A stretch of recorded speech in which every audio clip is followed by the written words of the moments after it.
Hello friends, welcome to another Ed Talks week number 6. This time around we're going to talk about games, glorious games. Wait, no, not, you guys don't care about these games, not these games, who cares? No, we're going to talk about these types of games, historic games first. First up, little guy right here playing something called Stick and Hoop. It's literally, think of the biggest hula hoop you've ever seen. Roll that thing down the road and you chase after it. It's so much fun, right? Whack it with a stick, make it go faster. Riveting. Amazing. Next up here, jacks. They're these tiny little spiky things, so make sure you don't leave them on your floor. Youch. How you can play by yourself, with other people, doesn't matter. The game goes like this. Player one bounces the ball as high as it can go. They grab as many jacks off the ground as they can. But don't get too greedy, because you gotta catch the ball before it comes back down. Because if you don't catch it, all the jacks you tried to scoop up, you lose them. You don't get any points. And the first person at the end, when all the jacks are picked up by all the people, the person who has the most at the end wins. This last one, Mom and Dad might have heard of. This is called a kadama, but the original version of it is the ball in a cup, which is just like a little tiny cup. You attach a string, boop, with a little ball to, boop, throw it up and down, catch it.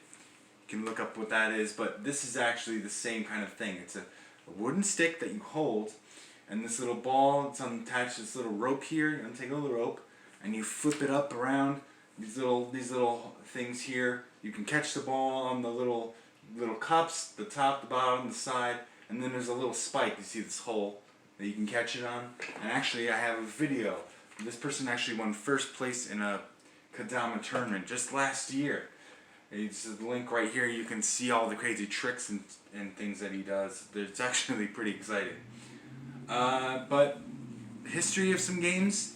This game here that these people are playing, I know, really old-timey photo back from like 1400 England. This guy right here, he's got a blindfold on his head, and this game is actually called Blind Man's Bluff. Now friends, if you play this, if you have a backyard outside, great. If you have a living room that you can push things around in, awesome, because the person that's does get blindfolded, so you don't want to step on anything or crash into anything. So him and his friends, mom and dad in this case, whoever is at your house, you know, one person blindfolded on, they walk around slowly with their arms out like this. And you would look for the other people and you try to tag them. It's a slow game. Everybody's walking, so you don't get hurt, so you don't trip on anything. And you know they're blind, so it's going to be hard for them to find people anyways. But anyways, that's Blind Man's Bluff. The next one that I found was called Old Soldier from Botany Bay. Now, some friends may have heard of a different version of this, but basically, you only need 2 people to play. It's funner with more than 2, but you only need 2. One person says this poem. Here comes an old soldier from Botany Bay. Have you got anything to give to him today? And then another person has to say something that they'd give. They'd say, I would give to the soldier from Botany Bay, and you say something, a doggy, or a hamster, or something silly, whatever you want. But make sure it's something easy to remember, because this is a memory game. So then, if there's a second player, they would have to say what the first player said. Remember, we said a doggy or a hamster, and then they would say what they were bringing to the soldier from Botany Bay. And then after the second player goes, the person would say the poem again to the third player, and they would say the first and second thing, and then the third, and blah blah blah. The first person who forgets what they're supposed to say, you know, the game ends. Nobody wins, nobody loses. It's just a silly memory game. Which, again, I have the link here. You can find the rules. You can play it with your moms, daddies, brothers, sisters. My kindergartners can teach your little siblings how to play. It's a lot of fun. It's just a fun game to play.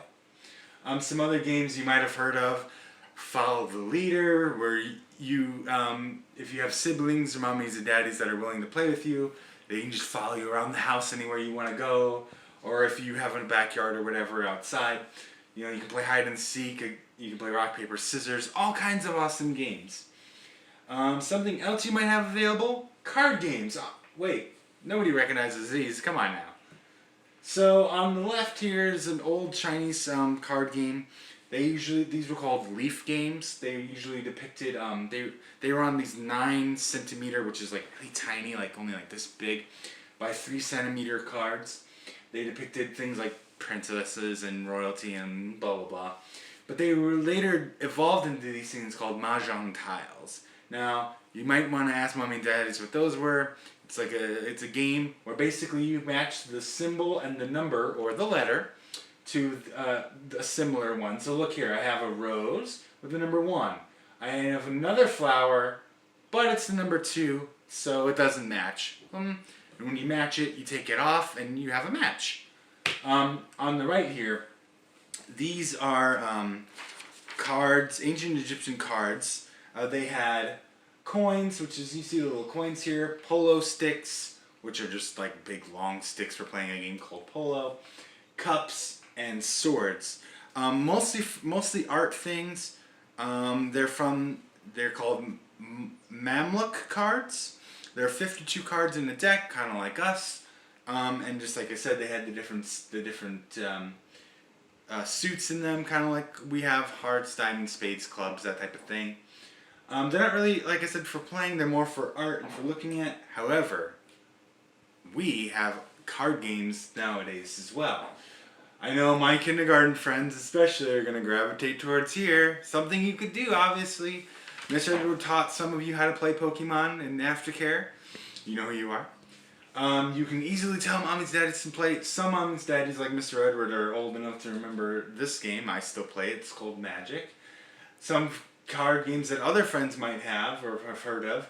Go Fish, Old Maid, Slapjack, Uno, Crazy Eights, all awesome, all fun games that you can play during these times. But then there are these things called tabletop games. You might have heard of these: checkers, chess, and then there's some really old games. This one is actually called, I believe it's called Jackals, which are these little doggy things, and jackals and dogs, so dogs and dogs basically. Each player had 5 pegs on each side, and you would try to get all of your pegs around the other player's pegs to the other side before they could. It's kind of like a strategy game. Same with checkers, chess, all these types of things. So, and if you didn't know this, as we've been learning, games go back a really, really long time in a lot of cases. And actually, these are some games that I played when I was a kid. Monopoly, Junior Life, Sorry, and then I have games here. Regular Life, Oregon Trail. Mommy's daddy's play. They can tell you about this game. Basically, you have to take your little wagon full of stuff all the way across the country, and you fight off all kinds of nasty things while you do it. But anyways, friends, these are some of the games throughout history, some of the games that you could be playing now, and go out. You can find these on any site that sells them. Maybe you have some lying around your house, and in some cases you don't even need them. Like we saw hide and seek, blind man's bluff, rock paper scissors, follow the leader. So you don't even need stuff to play a lot of these games. Point is, have fun while you can. Get involved with some of these games, and I'll see you next time. Bye, friends.